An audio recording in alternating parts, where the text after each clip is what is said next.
Good afternoon, everyone. Thank you very much for joining us today for Navigating MIPS Performance Year 2019. This is the last time we'll be doing this presentation during the 2019 year.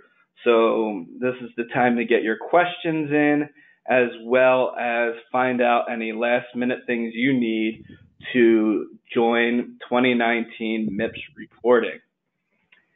Just to let you know, we have already put out our 2020 MIPS reporting, and you can get that information directly from our website, mipspro.com, as well as our YouTube channel. If you type in Healthmonics in YouTube, you can see our 2020 presentation as well. We do have some upcoming webinars regarding 2020.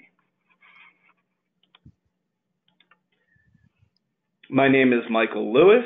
I am the Director of Sales here at Healthmonics. I am a MIPS and macro specialist with a number of years in the consulting arena prior to joining Healthmonics over a year ago. Just so you know, at the bottom of the screen on the right-hand side, you will be able to click the handouts or the questions button and ask questions to us here. We will try to answer all of the questions during the presentation, as well as after the presentation. I will be reading out those questions and answers to the entire group and emailing everyone after the presentation with answers to their questions. As well as you can see on the bottom corners, there's the handouts. The Navigating MIPS in 2019 final is there waiting for you if you would like to follow along or if you'd like to print it out for later use.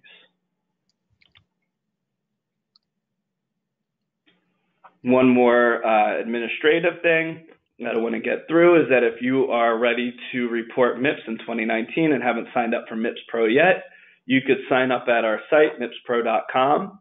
And during checkout, if you enter Healthmonics Webinar 19, you will get a discount of $40 off of our Plus package and different discounts off of our other packages as well.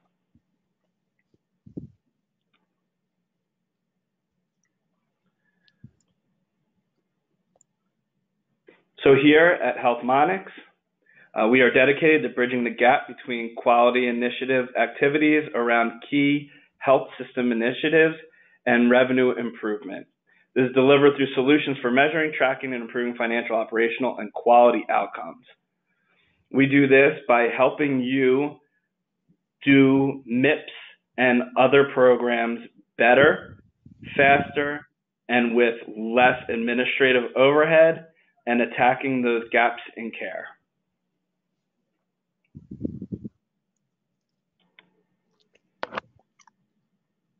Today, we're going to cover the roadmap to success in 2019, taking the steps to make you a MIPS expert, as well as determining how you will report to CMS, and discovering how MIPS Pro will lead you to success.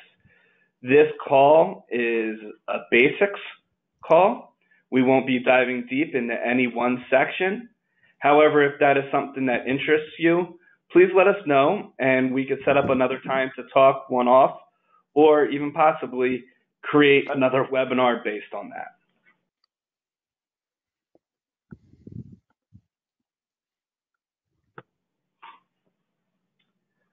So the eligible clinician types in 2019, there are a bunch of new ones, including physical therapists, occupational therapists, and clinical psychologists, as well as we have our speech language pathologists, audiologists, and dietitians and other nutritional professionals.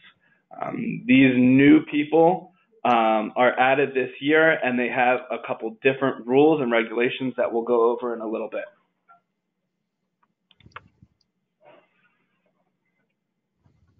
So there are some exemptions to eligibility. There are newly enrolled to Medicare, so those in their first year in 2019. Those that have the low volume threshold. The low volume threshold is $90,000 in Medicare Part B charges, and 200 medical Part B patients, and 200 covered professional services. I'm sorry for the mix-up on the slide here, but those are and. You need all three of those. If you don't have all three of those, you can be exempt from reporting MIPS. As well as if you're part of an advanced APM, you will not be MIPS eligible. So for the low volume threshold, starting in 19, there is a new opt-in option. This opt-in option allows you, if you hit any one of those three categories, the 90,000 or the 200 Medicare Part B patients or covered professional services, you can opt in to MIPS reporting. This can give you an opportunity to receive some of that $500 million that they have designated to the program for elite performers.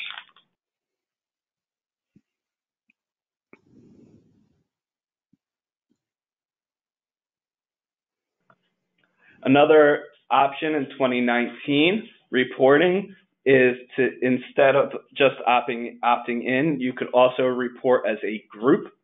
There are a lot of benefits to reporting as a group. First off is the potential for increase on your investment, as well as reducing your administrative burden, since all the clinicians in the TIN will receive the same score based on performance. You can limit measure questions. You can choose a specialty question if you're a multi-specialty group that only has certain providers in your practice answering questions in certain categories. There are a lot of benefits for group reporting. This example that I show here was a provider group that worked with us, and they only had 2 eligible providers. With those 2 eligible providers, I showed them about an $800,000 in Medicare charges. And in the end, they would have only made $13,000 in return on investment by using our program. However, their whole entire TIN, which included almost 100 providers, we were able to look at that and gather their information on their Medicare charges for 2018. And with our program, we looked at a $63,799 estimated return in investment. And that's at 1.88% from 2018. In 2019, the top performers are looking to get above a 4%, and that's even going to increase more and more as the years go on. And I'll get into that in a little bit.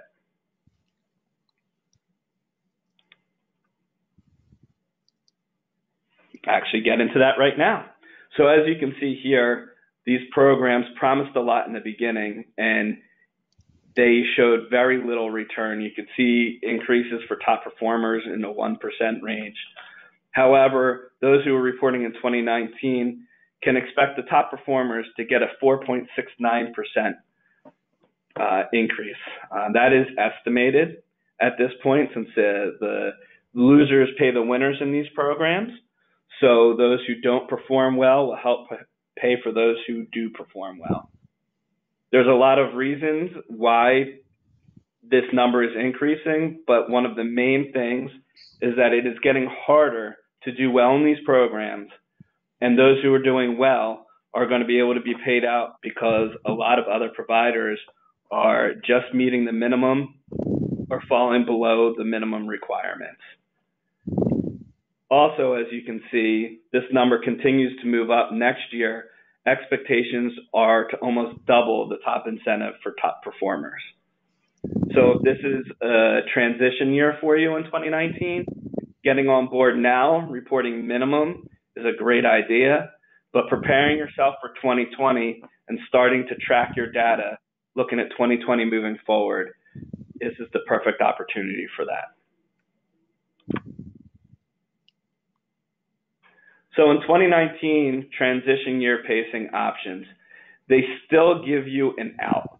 You have the ability to avoid the penalty, especially for small groups, by not doing a lot of work. You have to get 30 points to avoid the penalty.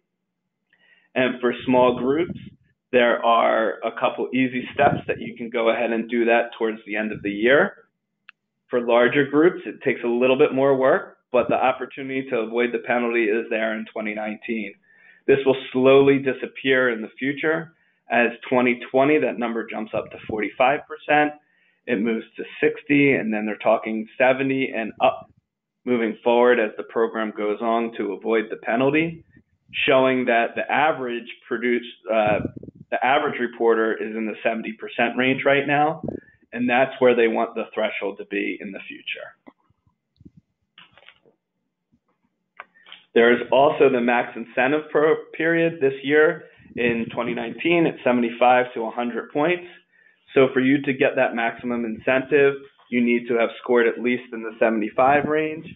Next year, that moves up and so forth into the following years.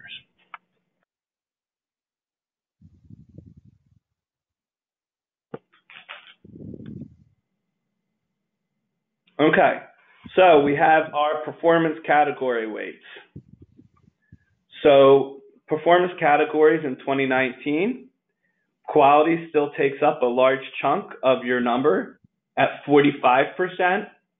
We have promoting interoperability steady at 25%, improvement activities at 15%, and then there's cost also at 15%. We're going to jump into each one of these categories.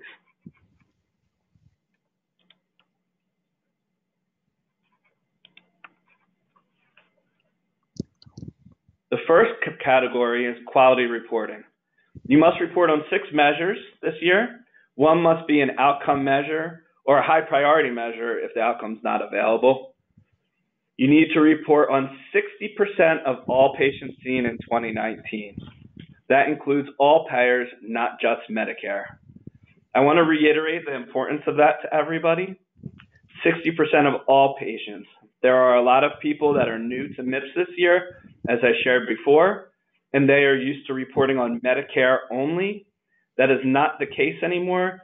You need to report on 60% of all of your patients in 2019. If you report less than 60%, as a small group, 15 providers or less, you will receive only 3 points per measure. And as a large group, you will maximize at only 1 point per measure in 2019.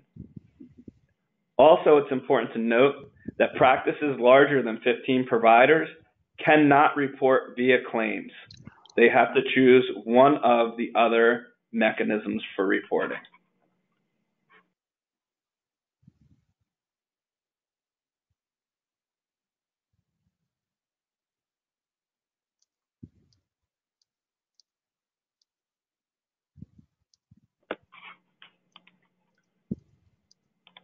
All right, I'm going to take a minute to go over a little bit about how MIPS Pro can help you attack the quality market, the quality category for reporting.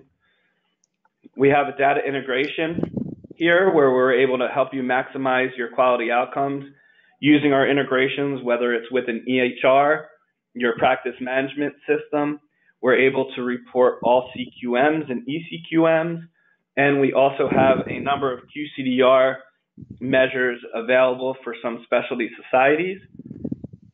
We also have the ability to upload your custom spreadsheets, your industry standard files, HL7s, your QRDA1s, your billing files, and so forth, to be able to help you get your best score. As well as I mentioned, we do have a number of direct integrations for EHRs out there on the market. And if you have questions about which ones, you can visit our website, once again, at mipspro.com, or I'll give you my contact information at the end of the call. Here's a screenshot of what one of our dashboards looks like. You're able to track as many measures as you want. We don't limit the number of measures. We have over 200 measures in our system. This dashboard shows you where you rank based upon the decile created by CMS. Can help you show what measures you should be attacking, as well as which measures maybe that you're not doing well on that you can skip for the year.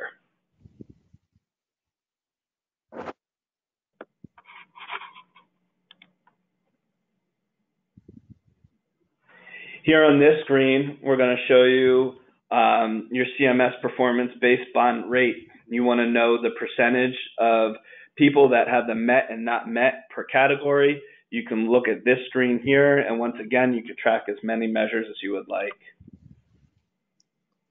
Then we could break it down to individual providers. You could take a look here, and this is just one provider in the system, and you can take a look at each one of the measures and how they are helping your group perform. Another nice part about reporting through MIPS Pro is that you could report as a group and as an individual at the same time. Not many systems allow you to do that. What that does is it helps your high performers out, where they will get their individual score, the higher of the two. And those lower performers that aren't doing this as well will get the group score.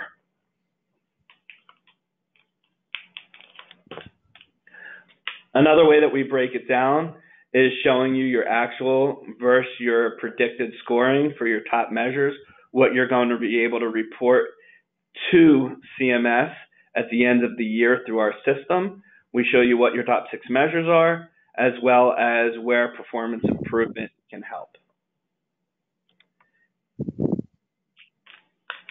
Next, in our system, we also have the ability to break those patients down all the way to their individual visits, show you what measures they're failing for, show you what measures are incomplete. Maybe there is data that's in your system that hasn't come out. Also give you that opportunity to attack those gaps in care and find those outlying patients and providers to help you improve your score. Finally, in the system, we have a program in there, Catalyst, that's going to help you improve your score, show you what type of questions can be asked to your patients, and so forth. Jumping back into the measures reporting, for PI reporting requirement basics in 2019, there's a 90-day minimum reporting period. You need a 2015 certified EHR technology. You can look that up on our government websites. It's performance-based this year, which is new. And this is a part that is a reason why people are not doing as well in 2019 than they have in previous years. No longer can you get, is it likely to get a perfect score in PI?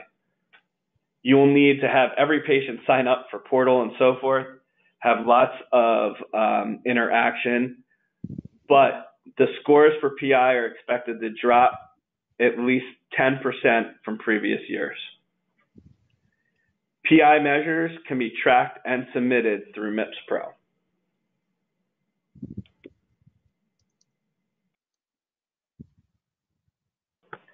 There are some PI exemptions still in 2019. You may still be exempt.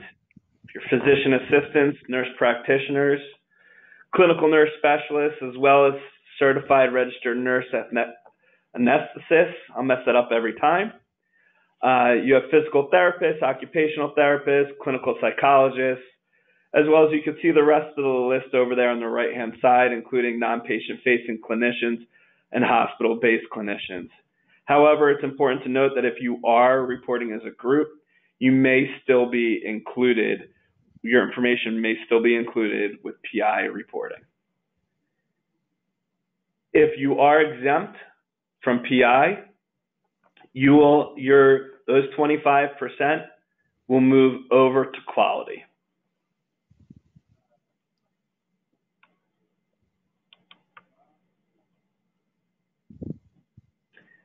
Improvement activities in 2019, you have a 90-day minimum reporting period. Everybody on this phone should hopefully have a number of these 100+ improvement activities that they are already doing in their practice. And I like to say this is a free 15 points, everybody. Please look at these 100 improvement activities, choose the appropriate amount for your practice size, and report them. Those 15 points can be a 1 or a 2% change in your reimbursement for Medicare.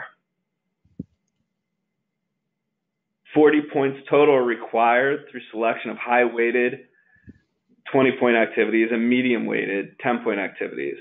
That number drops to 20 if you're a group of 15 or less, as well as if you're rural, HPSAs, and non-patient-facing clinicians. Improvement activities can be tracked and submitted in MIPS Pro once again. So everything can be tracked and submitted in MIPS Pro. That way it's all in one area, one sign-in, and it's easy to access.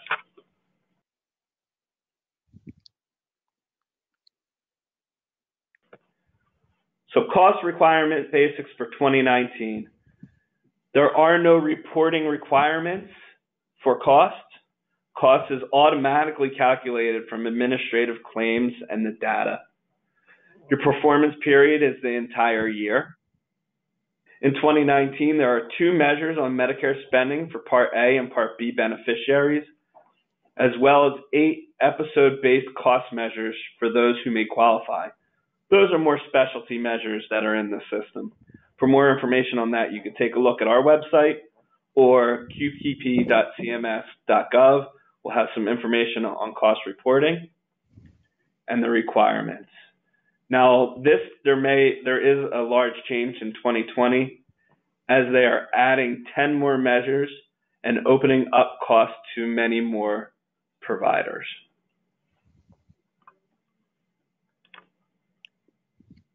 So that's the basics for 2019 MIPS reporting. As I stated earlier, if you're interested in more in-depth information, please reach out to me or reach out to Healthmonics, and we're here to help you. Visit our website. We have a lot of information on there. But how we're going to help you report in 2019 is through real-time score updates. We are able to help you with all 4 MIPS categories. We help you with submission validation and audit support. We have 100% stateside support teams that I like to call the best in the industry that are here to help you with reporting. You have the ability through our system come 2020 to report the entire year round, as well as I mentioned earlier, you're able to integrate your data.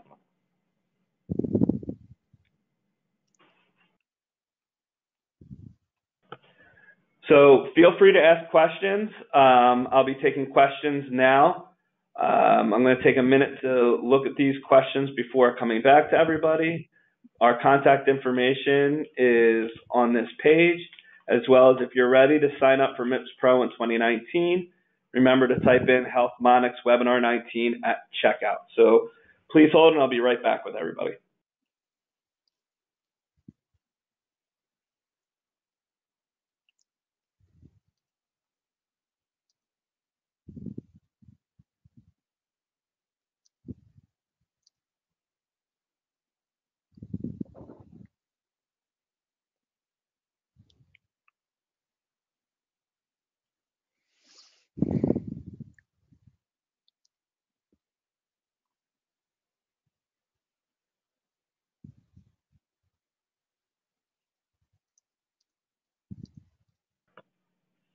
All right.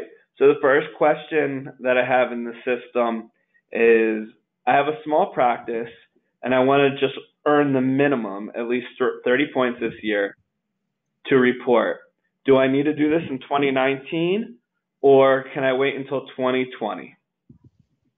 So this is actually a great question, because what happens is that in 2019, you will have the ability to track your data, right? And then in 2020, we do reporting.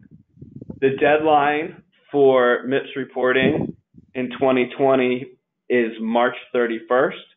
However, we like to get our information here in by February so that you can be guaranteed the support of our support team, as well as have the ability to make any necessary changes.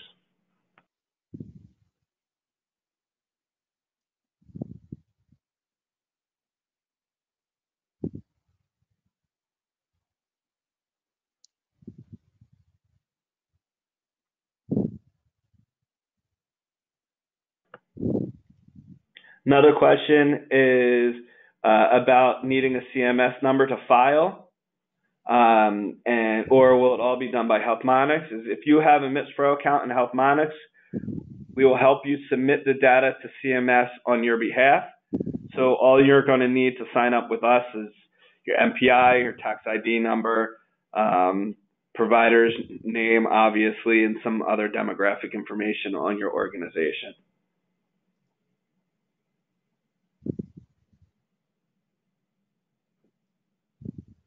Another question here I have is about the 60% reporting for quality. Yes, 60% is the minimum threshold for each individual measure. So it's your eligible instances. If you have 1,000 eligible instances, you'll have to have 600 plus responses in MIPS Pro or in the system that you're using to report. And that is all your patients, not just Medicare. Once again, that's very, very important. You are considered a small practice if you have 15 or less providers. That was another question that we have multiple times here.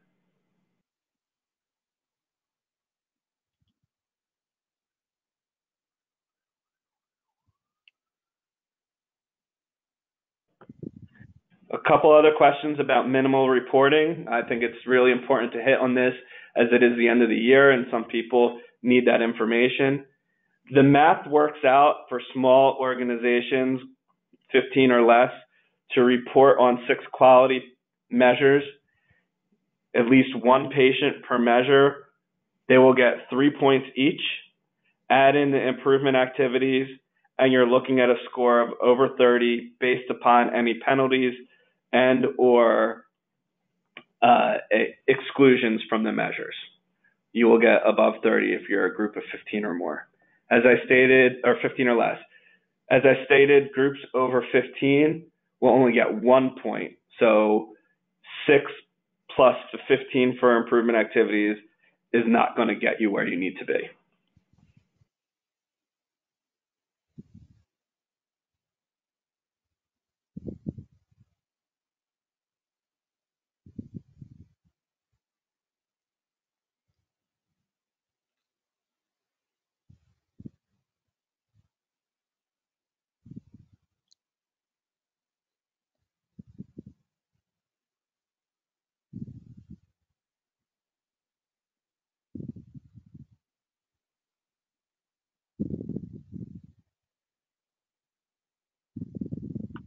We had a question by one provider asking about being on paper for half the year and EHR for half the year. And it's important to note that the EHR is very important for promoting interoperability. However, for quality, your patients can count the same for quality, whether they're on an EHR or not.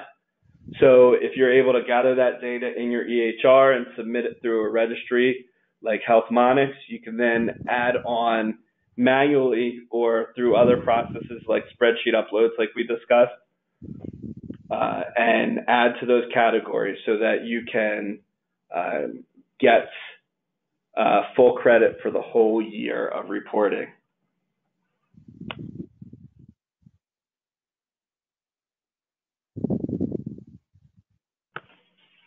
Opting in is available for you at the end of the year. You'll have the option.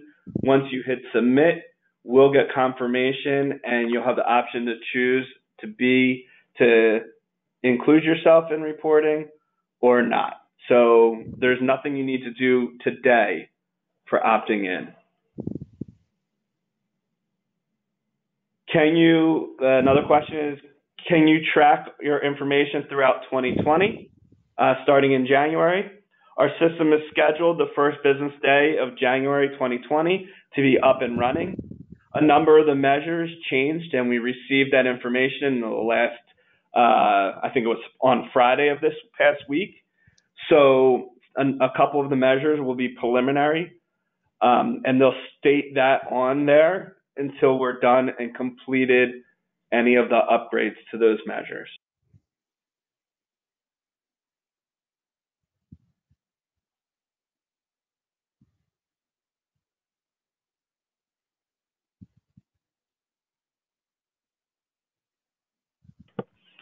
One question here is about a new nurse practitioner.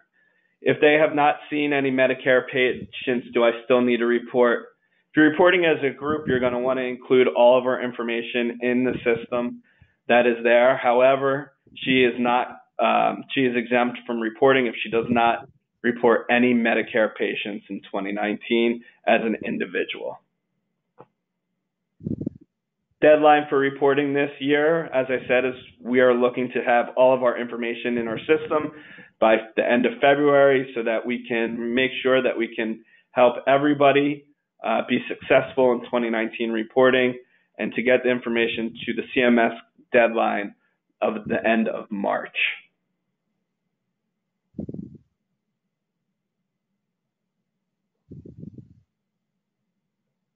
I have someone asking about purchasing our system now. The code on there does work, HealthMonix. I believe it is HealthMonix Webinar 19. If you use that in the system, that does give you the discount.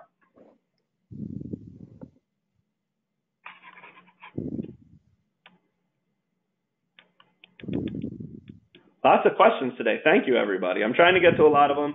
I will respond to all of your questions via email by the end of this week.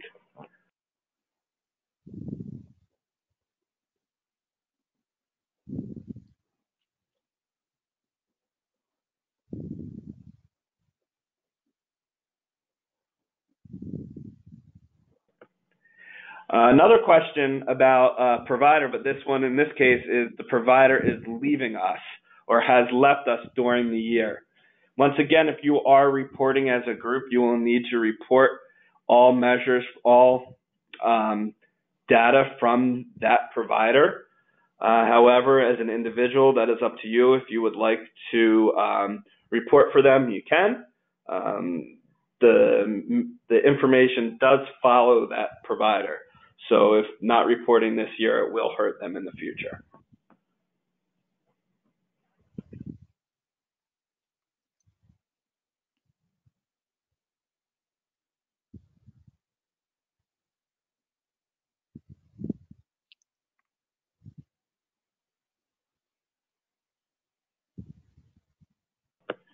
Another question about group reporting.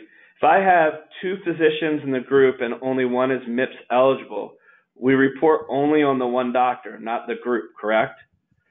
No, if you have a group reporting and you are going to report for yourself as a group, you're going to include all data from both the eligible and not eligible provider.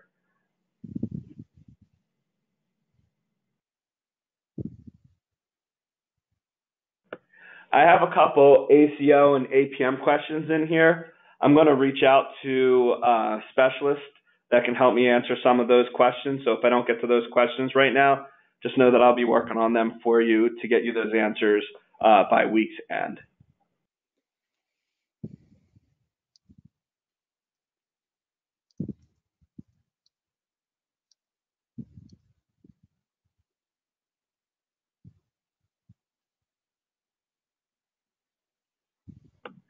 Someone asked me what my name is. My name's Michael Lewis. You can reach out to me here by dialing the number on the screen right now or emailing me directly if you'd like at mlewis@healthmonix.com, or you can reach my entire team here at contact@healthmonix.com. She said it with a smiley face too, so that's real nice. Another question. Does MIPS Pro work with eClinicalWorks? We work with every EMR system. It just matters how that information is brought over, whether it's through a direct integration or through some type of file format. Excuse me for that.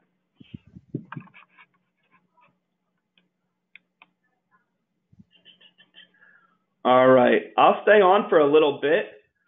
That's all the questions that I can answer today over the group. As I said, I will be reaching out to each one of you that ask questions so that I can get you your answers. If you have any more questions, please reach out to those numbers or emails listed on the page there. And if I have no more questions in a couple minutes, I will let everyone go. Thank you very much.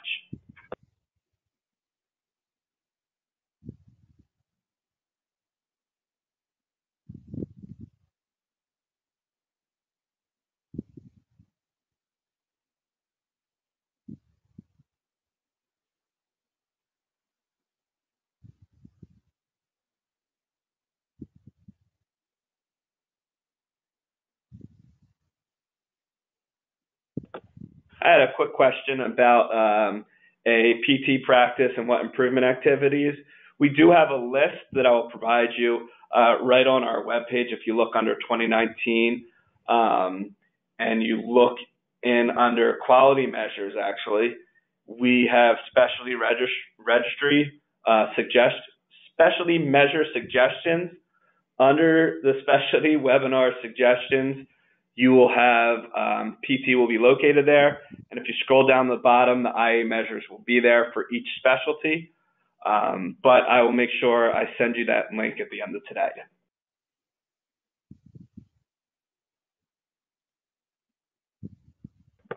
Question about PI being reweighted. If you have an exemption from PI, it's those 25 points are re-rated all to quality. So your quality now, instead of being 45, will be 70 points of your total. Makes quality that much more important, which will make minimal reporting easier to do and give you more points just by reporting quality.